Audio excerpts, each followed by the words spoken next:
معمول يبدأ في الكلام ثم الصلاة والسلام سرمدا على نبي قد أتانا بالهدى وآله وصحبه الكرام وعلى أمر الدهر والأعوام. أعوذ بالله من الشيطان الرجيم. بسم الله الرحمن الرحيم. فتلقى آدم من ربه كلمات فتاب عليه إنه هو التواب الرحيم. صدق الله العظيم. رب اشرح لي صدري ويسر لي أمري واحلل عقدة من لساني يفقهوا قولي. رب يسر ولا تعسر وتمم بالخير وبك نستعين آمين یا رب العالمین. حضرات گرامی، آج میں آپ کے سامنے توبہ کی اہمیت، عظمت، تاثیر کے حوالے سے جو ہے وہ کچھ گفتگو رکھنا چاہوں گا. گناہوں سے تائب ہونا اور اسی طرح معصیت سے طاعت کی طرف پلٹنا، یہ جو ہے انسان کا راہ راست کی طرف پہلا قدم ہوتا ہے.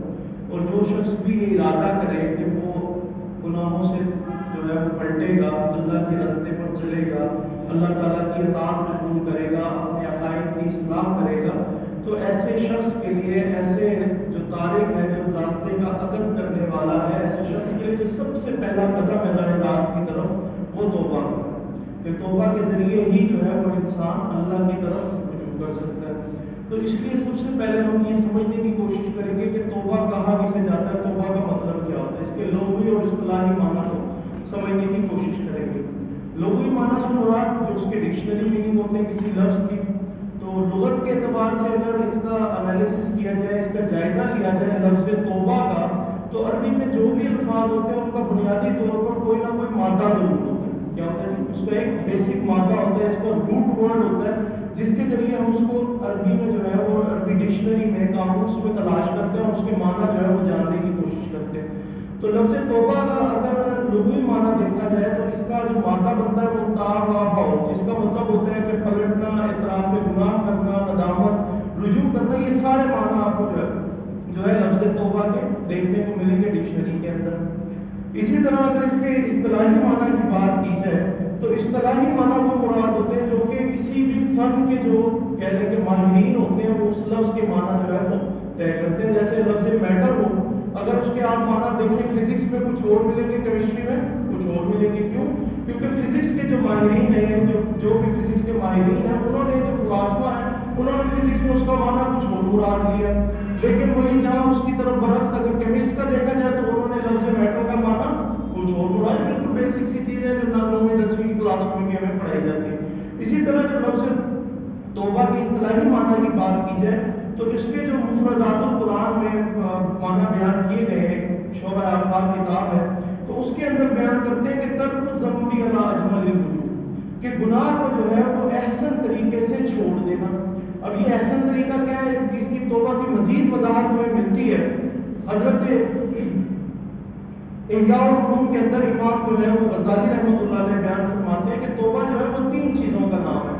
کتنی چیزوں کا جی؟ 3 چیزوں کا نام ہے. پہلی چیز وہ بیان فرماتے ہیں کہ علم، یعنی علم سے مراد یہ ہے کہ انسان یہ جان لے کہ گناہ جو ہے اس کے گناہوں کے بے شمار نقصانات ہیں. کیا ہے کہ گناہ کے بے شمار نقصان ہے، اور جو سب سے بڑا اس کا گناہ کا جو نقصان ہے وہ بیان فرماتے ہیں وہ یہ ہے کہ انسان کو یہ علم ہو جائے کہ یہ اللہ اور اس کے بندے کے درمیان جو ہے وہ آڑ پیدا کرتا ہے. یعنی محبوب کو، یعنی انسان کو جو ہے وہ اپنے محبوب حقیقی جو کہ اللہ سبحانہ و تعالیٰ ہے اس سے جدا کرتا ہے. تو لہذا اللہ تعالیٰ کو امام غزالی رحمۃ اللہ علیہ بیان فرماتے ہیں جب اس کو اس چیز کی معرفت حاصل ہوتی ہے کہ یہ مجھے میرے رب سے دور کرنا ہے، تو اب اس کو اس چیز کے اوپر ایک تکلیف جو ہے وہ محسوس ہوتی ہے. اور جب وہ تکلیف محسوس ہوتی ہے تو اس کے نتیجے میں اس کے اوپر ایک ندامت جو ہے وہ ظاہر ہونے لگتی ہے. تو وہ فرماتے ہیں یہ جو ندامت ظاہر ہوتی ہے اسے کہا جاتا ہے حال. اب جب یہ اس کو ندامت ہو گئی، اس کے اوپر یہ حال غالب آ گیا کہ میں اپنے رب سے دور ہو رہا ہوں، اس کو ندامت محسوس ہو رہی ہے، تو فرمایا اس شخص کے اندر ایک قصد اور ایک ارادہ پیدا ہوگا کہ اب نہیں، اس گناہ کو جو ہے وہ میں ترک کروں گا اور اپنے رب کی طرف پلٹوں گا، راہ راست کی طرف پلٹوں گا. تو فرماتے ہیں کہ اس حالت کو کہتے ہیں کہ فیل، یعنی یہ توبہ جو ہے وہ 3 چیزوں کا نام ہے. دوبارہ واضح کر دیتا ہوں. ایک ہے علم، اس کے بعد ہے حال، اور اس کے بعد ہے فیل. علم کیا ہے کہ انسان کو یہ اندازہ ہو جائے کہ یہ گناہ جو ہے وہ مجھے اپنے رب سے دور کر رہا ہے، اور اس کے بعد اس ندامت، اس کے نتیجے میں انسان کے اوپر ایک ندامت کا جو ہے وہ غلبہ ہونے لگے گا، جس کو کہ حال سے تعبیر کیا. اور اب اب جب وہ ندامت اس کے اوپر ظاہر ہونے لگی تو اب وہ نیکی کا ارادہ کرے گا، تو اس کو جو ہے وہ فعل سے تعبیر کر دے. یعنی ان شارٹ توبہ سے مراد یہ ہے کہ انسان جب بھی کوئی گناہ کرے تو واقعتاً اس کو اس کے اوپر جو ہے وہ ایک ندامت کا احساس ہونا چاہیے، محسوس ہونا چاہیے کہ واقعتاً میرے سے جو ہے یہ غلط ہوا. اور یہی چیزیں توبہ کی شرائط میں بھی شامل ہے کہ اس توبہ کی بنیادی شرط کیا ہے کہ سب سے پہلے تو انسان جو ہے وہ جو گناہ جس برے عمل کے اندر شامل ہے، جس برے عمل کے اندر مبتلا ہے، سب سے پہلے اس برے عمل کو ترک کرے. یہ نہیں کہ میں اس برے عمل کو جاری کیا ہوں اور زبان پر جو ہے وہ استغفار کی تسبیح میرے جاری ہے کہ استغفر اللہ استغفر اللہ استغفر اللہ، یہاں پر ایک طرف گناہ میں شامل اور دوسری طرف استغفر اللہ کی تسبیح جو ہے وہ زبان کے اوپر نہیں. سب سے پہلی کیا چیز ہے کہ انسان کیا کرے، اپنے جس گناہ کے عمل کے اندر مبتلا ہے اس کے اندر اس کو چھوڑ دے. دوسری چیز کہ انسان کو واقعتاً اس کے اوپر ایک ندامت اور افسوس ہونا چاہیے، انسان کو اس بات کا احساس ہو. یہ نہیں کہ میں جو ہے اپنے طور پر میرے خیال میں تو یہ گناہ نہیں ہے، بہرحال اگر دین میں آیا تو ٹھیک ہے جی مان لیتے ہیں، یہ ایسا رویہ نہیں ہونا چاہیے. بلکہ واقعتاً انسان دل و جان سے اس بات کو قبول کرے کہ واقعتاً یہ میرے سے گناہ کا عمل ہوا، برائی کا عمل ہوا، اس کے اندر واقعتاً اس حوالے سے ایک ندامت کا احساس ہونا چاہیے کہ میرے سے بہت غلط کام ہو گیا، میں اپنے رب کا غضب جو ہے وہ مول لے بیٹھا. تو یہ حقیقی ندامت کا ایک احساس انسان کو ہونا چاہیے. اور دوسری بات یہ کہ انسان کے ساتھ ساتھ یہ قصد اور ارادہ بھی موجود ہو کہ آئندہ میں اس کام کو نہیں کروں گا. انسان ایسا نہیں ہے، ضروری نہیں ہے کہ انسان جو ہے وہ کل کو کر بیٹھے گا تو یہ توبہ قبول نہیں ہوگی، بلکہ وقتی طور پر انسان ایک عزم مصمم کرے، اپنے طور پر مکمل جو ہے وہ یکسوئی کے ساتھ یہ ارادہ کرے کہ میں جو ہے آئندہ یہ گناہ کو نہیں کروں گا. یہ نہیں کہ جی ابھی بیٹھ کر میں نے کوئی فلم دیکھ لی اور اب سوچا کہ یار چلو ابھی توبہ کر لیتے ہیں، بعد میں پھر بیٹھ کے دیکھ لیں گے، پھر دوبارہ توبہ کر لیں. تو اس کا مطلب یہ ہے کہ انسان کے اندر کوئی ندامت تو نہیں ہے، نہ ہی کوئی قصد و ارادہ موجود ہے کہ آئندہ جو ہے وہ یہ کام نہیں کرے، بلکہ واقعتاً انسان کے اندر وہ ندامت ہو، قصد و ارادہ ہو کہ میں اس گناہ کو مکمل طور پر چھوڑ دوں گا. باقی شیطان کا معاملہ علیحدہ ہے، شیطان انسان کے ساتھ لگا ہوا، وہ تو انسان کو اکساتا رہے گا کہ کل کو اگر کوئی معاملہ ہو گیا بھولے چکے میں تو انسان پھر توبہ کر سکتے. لیکن جب انسان توبہ کر رہا ہے تو کیا چیز ہونی چاہیے؟ مکمل عزم اور ارادہ ہونا چاہیے کہ آئندہ میں جو ہے اس گناہ کے اندر مبتلا نہیں ہوں گا، اس گناہ کو مکمل طور پر جو ہے وہ چھوڑنے کی کوشش کروں گا. اور اسی طرح پھر وہی بات ہے کہ گناہ کو جو ہے وہ عملاً ترک بھی کیا جائے. یہ نہیں کہ سامنے فلم لگی ہوئی ہے، ادھر ہاتھ میں تسبیح پکڑی ہوئی ہے اور ساتھ استغفر اللہ کی تسبیح ہوئی، ایک طرف گناہ ہو رہا ہے دوسری طرف جو ہے وہ استغفر اللہ کی تسبیح جاری ہے.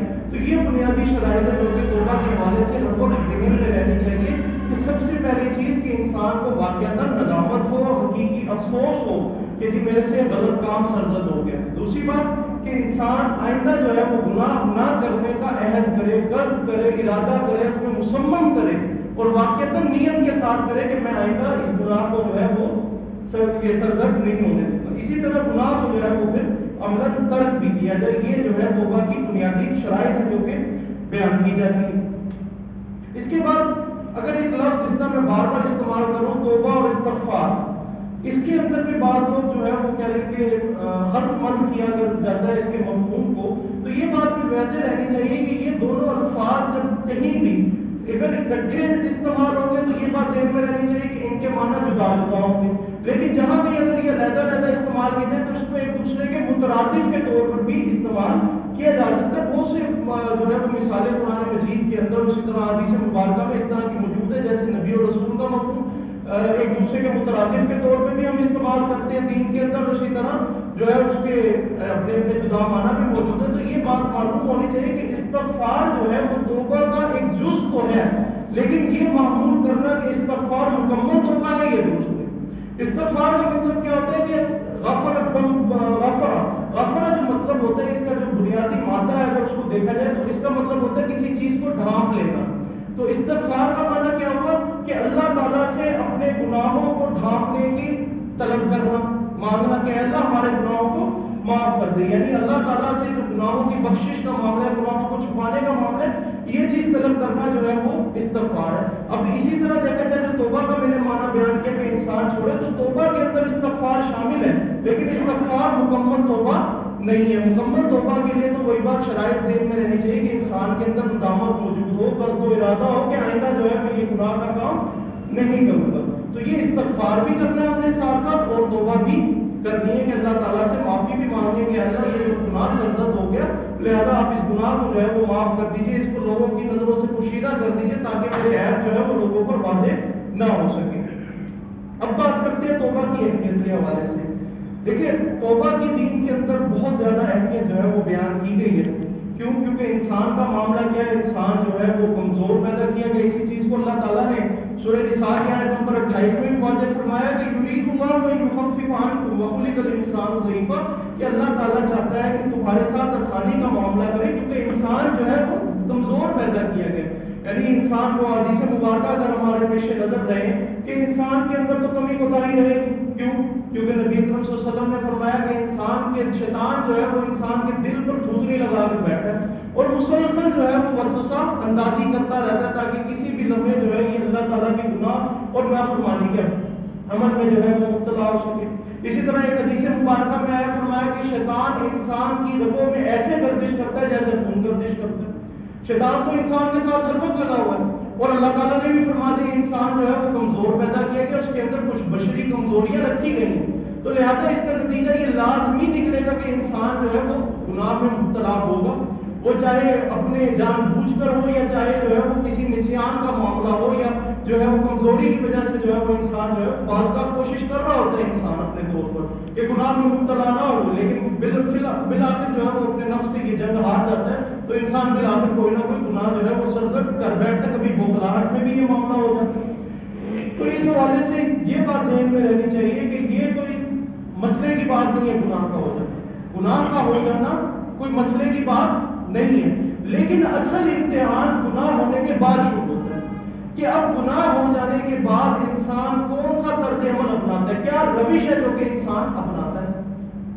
یہی وہ روش، دو روش ہیں جو کہ گناہ ہو جانے کے بعد پیدا ہو۔ ایک روش کہہ سکتے ہیں حضرت آدم علیہ السلام کی ہے، دوسری طرز جو ہے وہ آپ کہہ سکتے ہیں کہ طرز شیطانیت ہے، جس کو قرآن مجید میں 7 مقامات پر قصہ آدم و ابلیس کے ذریعے واضح کیا گیا۔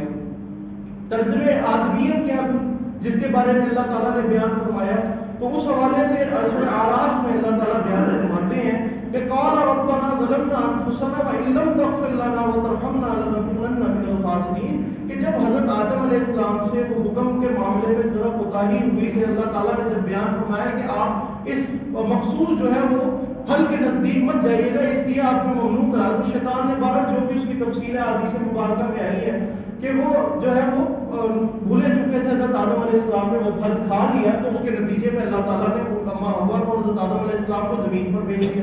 تو اب کیا ہوا، حضرت آدم علیہ السلام نے بجائے اس کے کہ ہٹ درمی دکھاتے معاذ اللہ غلطی سے ہو گئی، یہ آپ نے کیا کر دیا، فوری طور پہ پکڑ کر لی یا معاوضہ کیا، بلکہ حضرت آدم علیہ السلام نے اس بات کا احساس کیا کہ نہیں غلطی ہوئی ہے مجھ سے، ندامت کا احساس ہوا اور واقعتاً ارادہ کیا کہ اللہ آئندہ ہم جو ہے یہ نہیں کریں گے، اور وہ الفاظ جو بیان کیے گئے جو کہ حضرت آدم علیہ السلام کی طرف اللہ تعالیٰ کی طرف سے القاء کیے گئے، تو ان کے ذریعے اللہ تعالیٰ کی طرف کیا کیا، استغفار کیا، رجوع کیا، پلٹا۔ یہ اللہ تعالیٰ نے اصل میں حضرت آدم علیہ السلام کے طرز عمل کے ذریعے بیان کر دیا کہ دیکھو اگر گناہ ہو جاتا ہے تو وہ بڑی بات نہیں ہے، لیکن گناہ کے بعد اگر تم طرز آدمیت اپناتے ہو تو پھر تو معاملہ ٹھیک ہے۔ کیا کہ قال ربنا ظلمنا انفسنا، اے ہمارے رب ہم نے اپنی جانوں پر ظلم کیا، وان لم تغفر لنا، اگر تم نے اے اللہ تعالیٰ آپ نے ہمیں معاف نہ فرمایا، وترحمنا، اور ہم پر رحم نہ فرمایا، لنکونن من الخاسرین، تو یقیناً ہم خسارہ پانے والوں میں سے ہوں۔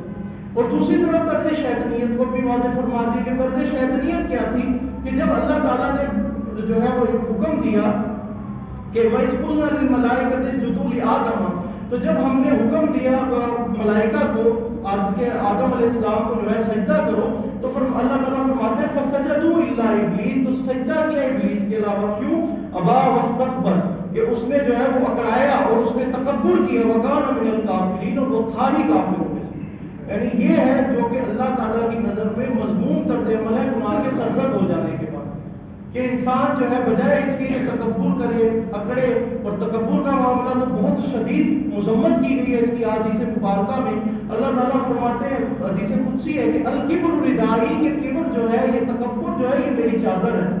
اب یہ کس معاشرے کے اندر یہ بات کی جا رہی ہے، ذرا اس حدیث کو سمجھنے کے لیے اس معاشرے کو سمجھنا بڑا ضروری ہے کہ عرب کا جو معاشرہ تھا، یا اسی طرح اگر ہمارے پٹھان کلچر کو دیکھا جائے تو ان کے ہاں مرد حضرات کندھے پر ایک چادر رکھتے ہیں، اور وہ چادر کیا سمجھی جاتی ہے؟ کیا ایک بزرگی کی علامت سمجھی جاتی ہے، عزت کا ایک ذریعہ ہے جو کہ سمجھا جاتا ہے.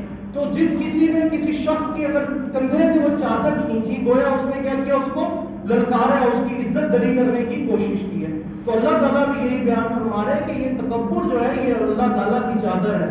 جس کسی نے جو ہے وہ تکبر کیا، گویا کہ اس نے اللہ سبحانہ و تعالیٰ کو للکارنے کی کوشش کی. اس قدر جو ہے یہ تکبر بڑا گناہ، اور اس کے بارے میں حدیث مبارکہ میں آتا ہے کہ جس کے دل میں رائی کے دانے کے برابر بھی تکبر ہوگا تو فرمایا کہ اس کو جنت میں داخلہ نہیں دیا جائے. اس قدر جو ہے یہ سنگین جرم ہے. تو بجائے اس کے کہ تکبر کیا جائے، اس کو اللہ کے رسول صلی اللہ علیہ وسلم نے بھی فرما دیا کہ کل بنی آدم خطاؤون، کہ کل بنی نوع آدم خطا کار ہے، یعنی خطا تم سے سرزد ہوگی ہوگی. جب اللہ تعالیٰ نے فرما دیا کہ میں نے ضعیف پیدا کیا، لیکن اللہ کے رسول صلی اللہ علیہ وسلم نے آگے بھی وضاحت فرمائی کہ خیر الخطائین التوابون، بہترین خطا کار وہ ہیں جو کہ توبہ استغفار کرنے، بہت زیادہ شدت کے ساتھ توبہ اور استغفار کرنے والے. یہ جو تواب لفظ ہے، اگر عربی کے اعتبار سے بھی اس کو ذرا اس کا انالیسس کیا جائے، بریک ڈاؤن کیا جائے، تو اس کے اندر بھی جو ہے وہ ایک شدت اور اس کثرت جو ہے وہ پائی جاتی ہے کہ بہت زیادہ کثرت کے ساتھ، شدت کے ساتھ جو ہے وہ گناہوں سے رجوع کرنے والے. یعنی ایک دفعہ اگر کوئی گناہ ہوا، سرزد ہوا، تو اب یہ نہیں کہ ایک دفعہ ہی توبہ کر کے اس پہ کفایت کر لی گئی، بلکہ ملٹیپل ٹائم جو ہے وہ اس کے اوپر توبہ اور استغفار کیا جا رہا ہے. اور یہ توبہ کا جو دروازہ اگر حقیقت دیکھا جائے اللہ کی طرف سے جو ہمارے لیے کھولا گیا، یہ بھی اللہ تعالیٰ کی ایک رحمت کا ہی سبب ہے. اس کو بھی اللہ سبحانہ و تعالیٰ نے بیان فرمایا سورہ فاطر میں. اللہ تعالیٰ فرماتے ہیں وَلَوْ يَأْخُذُ اللَّهُ النَّاسَ بِمَا كَسَبُوا مَا تَرَكَ عَلَى ظَهْرِهَا مِن دَابَّةٍ وَلَٰكِن يُؤَخِّرُهُمْ إِلَىٰ أَجَلٍ مُّسَمًّى، کہ اگر اللہ سبحانہ و تعالیٰ ہر کسی کو اس کی پہلی خطا کے اوپر جو ہے وہ مواخذہ کرنا شروع کر دیتے تو اللہ تعالیٰ فرماتے مَا تَرَكَ عَلَى ظَهْرِهَا مِن دَابَّةٍ، تو اس روئے زمین کے جو پیٹھ ہے، پشت ہے، اس کے اوپر کوئی جو ہے وہ چرند پرند، کوئی انسان جو ہے وہ باقی نہ رہ جائے. کون شخص ہے جس سے کوئی گناہ نہیں ہوتا؟ ہر لمحے جو ہے ہمارے سے گناہ ہو رہے ہوتے ہیں. تو اللہ سبحانہ و تعالیٰ کی طرف سے کہ اللہ تعالیٰ کیا فرماتے ہیں وَلَٰكِن يُؤَخِّرُهُمْ إِلَىٰ أَجَلٍ مُّسَمًّى، بلکہ اللہ سبحانہ و تعالیٰ یہ جو گناہوں کی جزا و سزا کا معاملہ ہے اس کو ایک مخصوص مدت تک کے لیے جو ہے وہ مؤخر فرماتے ہیں. یعنی قیامت کا دن، روز جزا و سزا کو جو ہے وہ تک مؤخر کیا جاتا ہے کہ اس کو گناہ کو جو ہے اس کے اوپر معاوضہ کیا جائے. اگر تو توبہ کر لے تو اللہ تعالیٰ کی طرف سے معاف کر دیا جاتا ہے، لیکن اگر کوئی شخص توبہ کی توفیق نصیب نہیں ہوتی تو پھر روز قیامت اس کو جو ہے اس کے اوپر معاوضہ کیا جائے گا. تو فرماتے فَإِذَا جَاءَ أَجَلُهُ فَإِنَّ اللَّهَ كَانَ بِعِبَادِهِ بَصِيرًا، تو بس جب وہ وقت مقرر آ جائے گا تو بے شک اللہ تعالیٰ اپنے بندوں کو بہت دیکھنے والا ہے. تو یہ اب توبہ کا دروازہ یہ بھی سمجھنے کی ضرورت ہے کہ کب تک کھلا ہے. یہ ایسا تو نہیں ہے کہ یہ ہمیشہ ہمیشہ کے لیے کھول دیا گیا. اس کی بھی اللہ کے رسول صلی اللہ علیہ وسلم نے وضاحت فرما دی ان اللہ عز وجل یقبل توبۃ العبد ما لم یغرر، کہ اللہ سبحانہ و تعالیٰ اپنے بندے کی توبہ اس وقت تک قبول کرتے ہیں جب تک کہ اس کے اوپر غرغرے کی کیفیت نہ تاری ہو. یہ غرغرے کی کیفیت کیا ہے کہ اس کو بیان کیا گیا محدثین نے کہ یہ وہ کیفیت ہے جب انسان کے اوپر موت کے آثار واضح ہو جائیں، اس کو بھی اندازہ ہو جائے کہ اب یہ یوم الفراق ہے، اب یہ جو ہے دنیا سے جدائی کا معاملہ ہے، اب یہاں پر مزید مہلت عمر نہیں ہے. تو فرمایا کہ جب تک موت کے آثار واضح نہیں ہو جاتے اس وقت تک توبہ قبول کی جائے گی.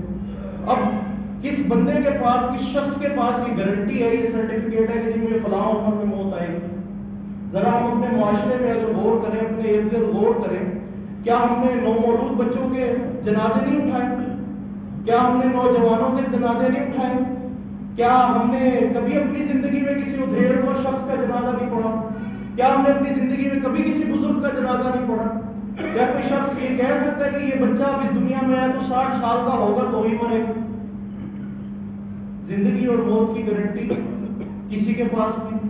حضور علیہ السلام فرما رہے ہیں جب کہ جن سے جو ہے ملک الموت اجازت لے کر آ رہے ہیں کہ حضور اگر اجازت دے تو آپ کی روح قبض کر لی جائے. حضور صلی اللہ علیہ وسلم بھی فرما رہے ہیں، صحابہ رسول سے پوچھ رہے ہیں کہ بتاؤ تمہیں جو ہے وہ زندگی سے کتنی امید ہے؟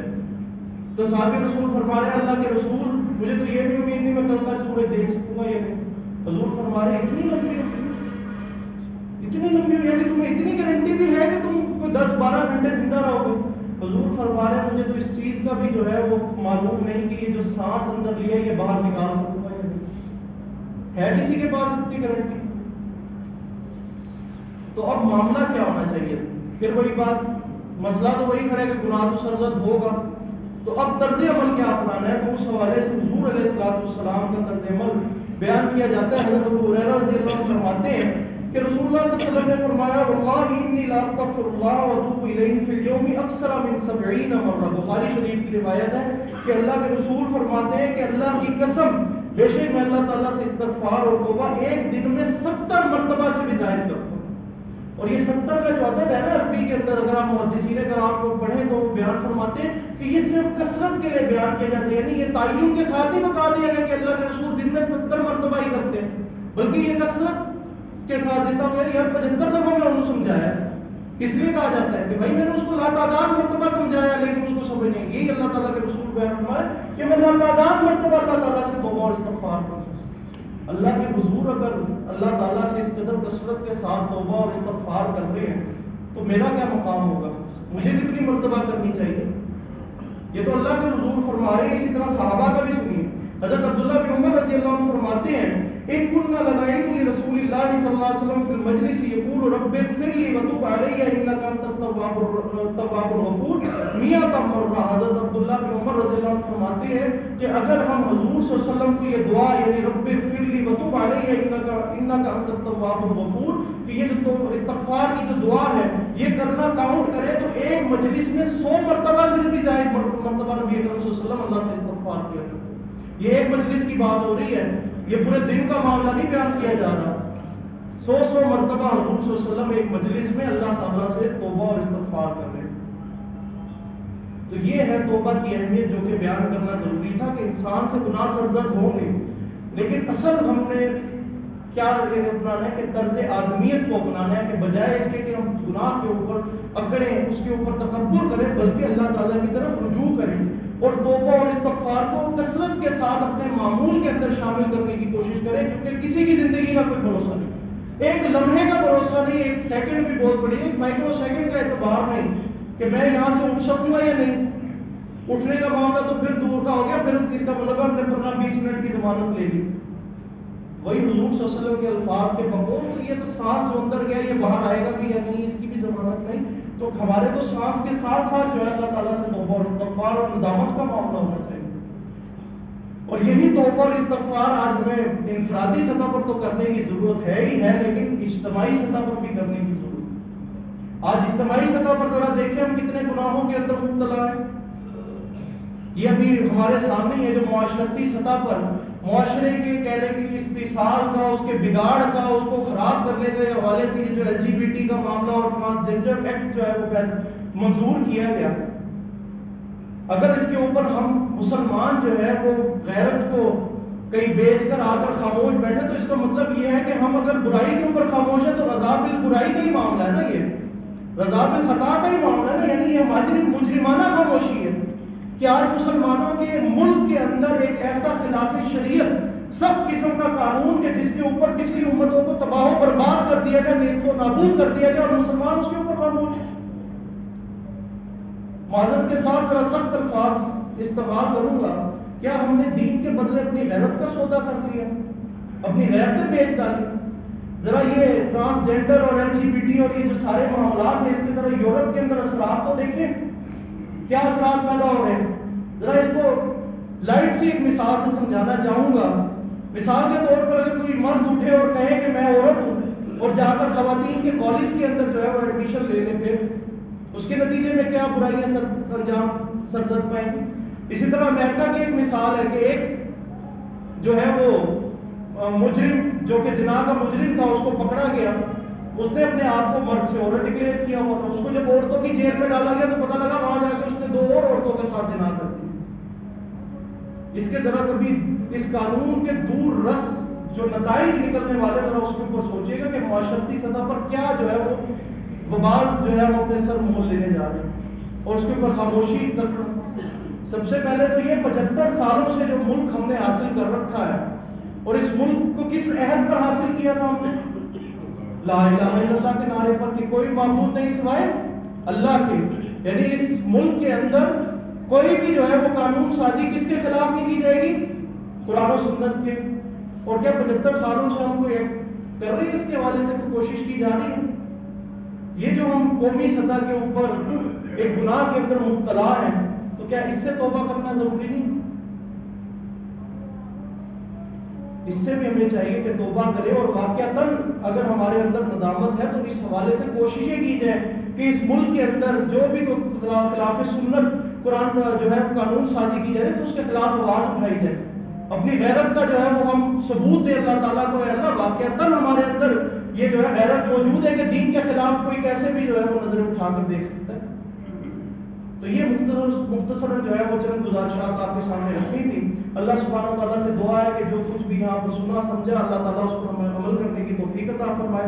وآخر دعوانا الحمدللہ۔